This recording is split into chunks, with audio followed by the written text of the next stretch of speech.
گوارا کر لیتے تھے، نوازوں کو تکلیف پہنچے یہ گوارا نہیں کرتے تھے۔ سردی کا موسم ہے، ابو ہریرہ کہتے ہیں نبی پاک صلی اللہ علیہ وسلم مسجد سے نکلے ہیں اور چادر میں کچھ چھپا رکھا ہے، تو میں سامنے سے آ گیا، اللہ کے نبی آپ نے چادر میں کیا چھپا رکھا ہے؟ تو نبی پاک صلی اللہ علیہ وسلم نے فرمایا ابو ہریرہ اس چادر میں جنت کے پھول ہیں۔ ابو ہریرہ کہتے ہیں میرا تجسس بڑھ گیا کہ جنت کے پھول چادر میں، تو میں نے چادر اٹھا کے دیکھا تو ایک طرف حسن تھا، دوسری طرف حسین تھا۔ نبی نے فرمایا ہاں یہ میری بیٹی کے بیٹے ہیں، یہ جنت کے پھول ہیں، اور پھر ہاتھ اٹھا دیے، اے اللہ میں ان سے پیار کرتا ہوں، تو بھی ان سے پیار کر، اور جو ان سے پیار کرے تو بھی ان سے پیار کر، اے اللہ میں ان سے راضی ہوں تو بھی ان سے راضی ہو جا، اے اللہ جو ان سے محبت کرے تو ان سے بھی راضی ہو جا۔ اس لیے پھر ابو ہریرہ نے ایک مرتبہ اپنا تاج اتارا، پگڑی اتاری، جنازے سے واپسی کا واقعہ ہے، تفصیلات کا بندہ نہیں ہوں میں، صرف جو سبق ہوتا ہے واقعی میں سے وہ نکال کے دیتا ہوں۔ جنازے میں واپسی ہو رہی ہے، سیدنا حسین درخت کے نیچے استراحت فرمائی، ابو ہریرہ نے دیکھا حسین استراحت فرما رہے ہیں، تو دیکھا جو ہے قدموں میں دھول لگی ہوئی ہے، ابو ہریرہ قدموں میں بیٹھ گئے حضرت حسین کے، اور اپنے سر کا تاج پگڑی اتاری اور پگڑی سے حضرت حسین کے پاؤں سے تلوے صاف کرنے لگے، تو حضرت حسین رضی اللہ تعالیٰ چوک کے اٹھ گئے، ہاں چچا آپ تو اس امت کے محدث ہیں، شیخ الحدیث ہیں، آج کی زبان میں کہوں تو شیخ الحدیث ہیں آپ، شیخ صاحب ہیں آپ اپنے بھتیجے کے قدم صاف کر رہے ہیں۔ تو ابو ہریرہ نے کہا حسین میں صرف قدموں کی دھول صاف نہیں کر رہا ہوں، میں گرد و غبار ہٹا کر جنت کا راستہ بنا رہا ہوں۔ نبی نے فرمایا تھا ان نوازوں سے جو پیار کرے گا پھر اللہ بھی ان سے پیار کرے گا، اس لیے میں تیرے قدم صاف کر رہا ہوں۔ ہر صحابی نے حسین کا احترام کیا، ہر صحابی نے، کون ہے جو جب ہم حقیقت بیان کرتے ہیں کربلا کے واقعے کی تو یہ الزام ہم پر بھی آتا ہے، اس لیے میں یہ فضائل پہلے لایا ہوں تاکہ اس دشمن کی زبان بند ہو جائے۔ وہ کون سا پاگل ہوگا جو حسین کو نہ مانے؟ وہ کون پاگل ہوگا؟ ہر صحابی نے حسین کا احترام کیا۔ ابو بکر نماز پڑھ کے باہر نکلے، دیکھا بچے جا رہے ہیں، ایک بچے کے پیچھے بھاگے، وہ بچہ کوئی اور نہیں حضرت حسین رضی اللہ تعالیٰ عنہ، دوڑے پکڑ لیا۔ آج کا امام اگر نماز پڑھا کر مسجد سے باہر گلی میں کسی بچے کے پیچھے بھاگے تو آپ کو پتہ نہیں کیا فتوے دے گے اس امام پر، لیکن حضرت ابو بکر بھاگے، حسین کو جا کے پکڑا، اور حضرت علی نے دیکھ لیا ابو بکر حسین کو پکڑ رہے ہیں، تو ابو بکر نے فرمایا علی یہ کس کا بیٹا ہے؟ علی نے فرمایا میرا بیٹا ہے۔ ابو بکر نے پھر پوچھا علی یہ کس کا بیٹا ہے؟ تو حضرت علی نے فرمایا میرا بیٹا۔ ابو بکر نے فرمایا علی یہ کس کا بیٹا ہے؟ فرمایا میرا بیٹا ہے۔ ابو بکر نے فرمایا بیٹا تو علی کا ہے لیکن چہرہ نبی کا ہے، بیٹا تو علی کا ہے لیکن چہرہ نبی کا ہے، یعنی شکل نبی کی آتی ہے۔ علماء نے لکھا ہے، علماء شیعہ نے سر سے لے کے کمر تک حضرت حسن نبی کے مشابہ زیادہ تھے، اور کمر سے لے کے قدموں تک حضرت حسین نبی کے مشابہ زیادہ تھے۔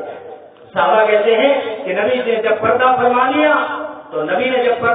لیا تو پھر احساس تو اسی وقت ہوتا ہے نا، نبی نے کہہ دیا، اشارہ کر دیا تھا کہ میرے صحابہ اور میرے اہل بیت کی قدر تمہیں اس وقت آئے گی جب آفتاب نبوت غروب ہو جائے گا۔ اس لیے فرمایا میری امت سن لو، میرے اہل بیت کشتی کی مانند ہیں اور میرے صحابہ ستاروں کی مانند ہیں۔ ستاروں کی قدر کب آتی ہے اور کشتی کی ضرورت کب پڑتی ہے؟ کشتی کی ضرورت اس وقت پڑتی ہے جب سیلاب آ جائے، اور ستاروں کی ضرورت اس وقت پڑتی ہے جب سورج غروب ہو جائے۔ تو نبی نے اشارہ کر دیا تھا جب یہ نبوت کا آفتاب غروب ہو جائے گا تو پھر ایک ایک ستارہ اصحابی کا نجوم فبأیہم اقتدیتم اہتدیتم، میرا ایک ایک صحابی ستارہ ہے جس کی بھی تم اقتدا کرو گے راستہ منزل پا جاؤ گے، اور میرے صحابہ کشتی کی مانند ہیں۔ جب سیلاب آئے گا میرے جانے کے بعد، کفر کا سیلاب آئے گا، ظلمت کا سیلاب آئے گا، بد کرداری کا سیلاب آئے گا، گناہوں کا سیلاب آئے گا، اس وقت اگر کسی کو بچنا ہے تو اہل بیت کی محبت کی کشتی میں سوار ہو جائے۔ لیکن کشتی اندھیرے میں نہیں منزل تک پہنچ سکتی۔ کشتی جو سفر کرتے ہیں راتوں کو، ان سے پوچھو، ستاروں کی سخت ضرورت پڑتی ہے۔ اس لیے ایک ایک صحابی کا دامن تھامنا ہوگا۔ اگر تم نے اہل بیت کو چھوڑا تو بھی ڈوب گئے، اگر صحابہ کو چھوڑا تو بھی بھٹک گئے، تو بھی بھٹک گئے۔ اس لیے کیا فرمایا ابو بکر نے فرمایا کہ بیٹا تو علی کا ہے لیکن شکل نبی کی ہے، ایسا پیار فرمایا۔ اللہ تعالیٰ نے بھی بہت جو ہے ان کے فضائل اتارے۔ حضرت حذیفہ رضی اللہ تعالیٰ فرماتے ہیں نبی پاک صلی اللہ علیہ وسلم عشاء کی نماز پڑھاتے نکلے اور میں پیچھے ہو لیا۔ نبی پاک صلی اللہ علیہ وسلم نے محسوس فرما ہی لیا کہ پیچھے کوئی آ رہا ہے۔ نبی پاک صلی اللہ علیہ وسلم نے پورا رخ واپس پھیر لیا۔ یہ نبی کی ادا ہے، سنت ہے۔ جب بھی کسی سے بات کرتے تھے تو صرف گردن نہیں موڑتے تھے، پورا رخ گھما لیتے تھے۔ تو پورے ہی نبی پاک صلی اللہ علیہ وسلم پھر گئے واپس۔ فرمایا کون ہے تو؟ اندھیرے میں پیچھے کون آ رہا ہے؟ اللہ کے رسول میں حذیفہ ہوں۔ نبی نے فرمایا حذیفہ ہے ادھر۔ ابھی ایک فرشتہ آیا تھا جو آج سے پہلے کبھی نہیں آیا، وہ مجھے بتا کے گیا ہے کہ تیری بیٹی فاطمہ جنت کی عورتوں کی سردار ہے اور تیرے نواب حسن حسین جنت کے جوانوں کی سردار ہے۔ یہ فرشتہ مجھے بتا کے گیا ہے۔ حسن سے کون؟ ابو بکر نے احترام کیا، عمر نے احترام کیا۔ مال غنیمت میں حسین جوڑے آئے، لوگوں سے پوچھا یہ حسین جوڑے آئے ہیں، پتا ہے کس کو دوں گا؟ اس کو دوں گا جو مدینے میں حسین جوڑا ہے۔ یہ حسین جوڑے اس کو دوں گا جو مدینے میں حسین جوڑا ہے۔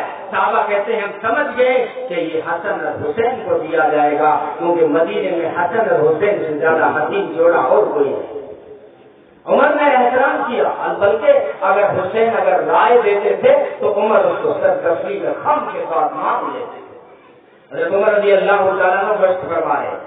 حضرت عمر کا گشت مشہور ہے، عمر کے جیسا گشت لگانا سب کے بس کی بات نہیں۔ مدینے میں گشت لگا رہے ہیں، کبھی ماں کہتی ہے بیٹی دودھ میں پانی ملا لے، پیتا کال میں زیادہ ملتی۔ بیٹی کہتی ہے نا ماں دودھ میں پانی نہیں ملانا چاہیے، امیر المومنین عمر بن خطاب نے منع کیا ہے۔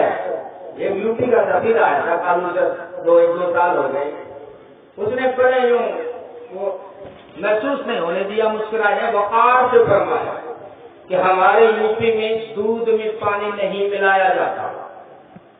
مجھے بڑا تعجب ہوا، یار راجستھان میں تو اگر کہیں مل جائے تو اس کو ہم تو بہت بڑا نصیبہ سمجھتے ہیں کہ اصلی دودھ مل گیا ہے، لیکن وہ کہہ رہا ہے کہ یوپی میں، ارے اتنا بڑا اسٹیٹ اور وہ بھی یوپی، پھر کہہ رہا ہے کہ دودھ میں پانی نہیں ملایا جا رہا ہے۔ تو پھر اس نے وقار سے فرمایا دودھ میں پانی نہیں ملایا جاتا، پانی میں تھوڑا دودھ ڈال کر بیچ دیا جاتا ہے، پانی میں تھوڑا سا دودھ ڈال کر اس کو بیچ دیا جاتا ہے۔ تو امیر المومنین نے منع کیا ہے، دودھ میں پانی نہیں ملانا چاہیے۔ ارے جب دودھ میں پانی نہیں ملانا چاہیے تو عقیدے میں بھی ملاوٹ نہیں ہونی چاہیے، پھر اذان میں بھی ملاوٹ نہیں ہونی چاہیے، پھر درود میں بھی ملاوٹ نہیں ہونی چاہیے، پھر حسین کی محبت میں بھی ملاوٹ نہیں ہونی چاہیے۔ حضرت عمر گشت کر رہے ہیں، ایک بچے کی رونے کی آواز آئی۔ حضرت عمر دروازے پہ دستک دے کر گھر میں پہنچے، بچہ کیوں رو رہا ہے؟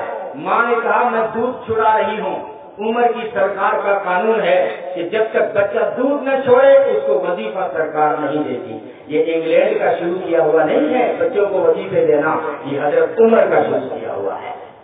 تو حضرت کو جو بچہ دودھ چھوڑتا ہے تب وظیفہ شروع ہوتا ہے۔ میں جلدی دودھ چھڑا رہی ہوں تاکہ اس ہمارے گھر میں پیسے آئیں جو اس بچے کا وظیفہ شروع ہو جائے۔ حضرت عمر نے دوسرے دن میٹنگ بلا لی، کہا میں عمر بچوں کا رونا برداشت نہیں کر سکتا، مجھے رائے دو، مجھے کب وظیفہ شروع کرنا چاہیے؟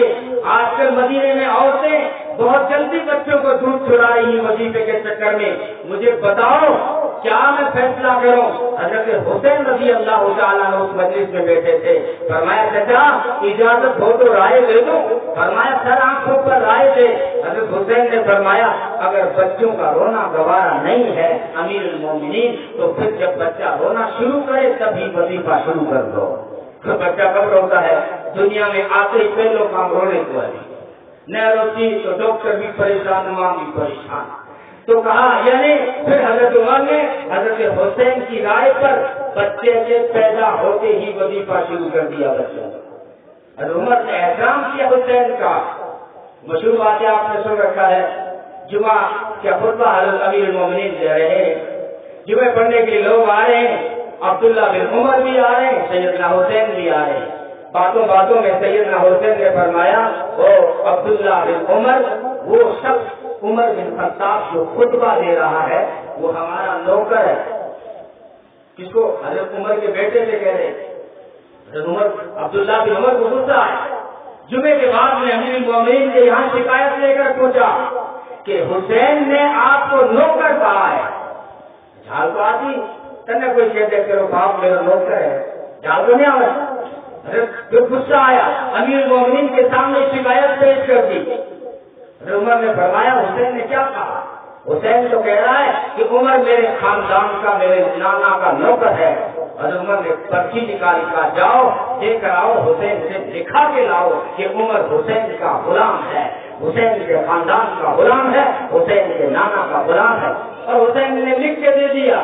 جب وہ پرچی واپس آئی تو حضرت عمر نے فرمایا لوگوں جب مرے عمر مرے تو عمر کے کفن میں یہ پرچی رکھ دینا، کل قیامت کے دن یہ گواہی کافی ہے کہ عمر حسین کا نوکر ہے، عمر حسین کے خاندان کا نوکر ہے، عمر حسین کے نانا کا نوکر ہے. ہر صحابی نے احترام کیا، ہر صحابی نے احترام کیا ہے.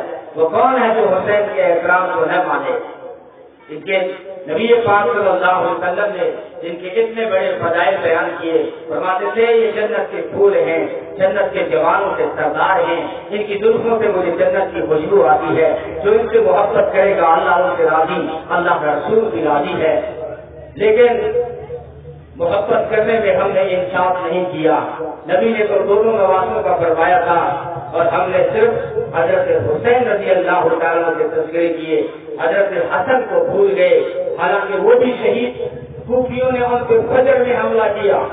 حضرت حسن رضی اللہ تعالیٰ پر کوفیوں نے فجر میں حملہ کر دیا. رام میں خنجر مارا گیا. کوفہ چھوڑ کر مدینے آئے، دشمنوں نے پیچھا نہیں چھوڑا، یہاں بھی زہر دیا گیا. تو حضرت حسین کو شہید کرنے والے بھی ایرانی ہیں، کوفی ہیں، عراقی ہیں، اور حسن کو شہید کرنے والے بھی وہی دشمن ہیں. وہ بھی شہید ہیں، یہ بھی شہید ہیں.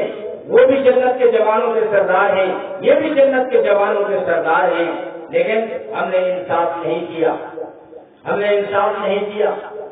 اسلام کے اندر شہادت کوئی رونے دھونے کی چیز نہیں ہے، اور کوئی ایک دو شہادتیں نہیں ہے کہ ہم اس پہ روتے رہیں. بھائی جو قوم ایک شہید سے روتی رہے گی وہ دوسرا شہید سے کیسے پیدا کرے گی؟ ایک شہید سے ہمارے ملک میں بھی جو لوگ شہید ہوتے ہیں ان کو سلامی دی جاتی ہے، ہر سال وہ فخر کیا جاتا ہے ان پر، ان کے اوپر سلام بھیجے جاتے ہیں. لیکن ہم 1400 سال 1300 سال سے ایک شہید پہ رو رہے ہیں. مسلمان کو شہیدوں پہ رونے والی چیز قوم نہیں ہے، مسلمان شہیدوں پہ فخر کرنے والی قوم ہے. اسلام میں شہادت کوئی عیب نہیں، شہادت رونے کی چیز نہیں، شہادت فخر کی چیز ہے.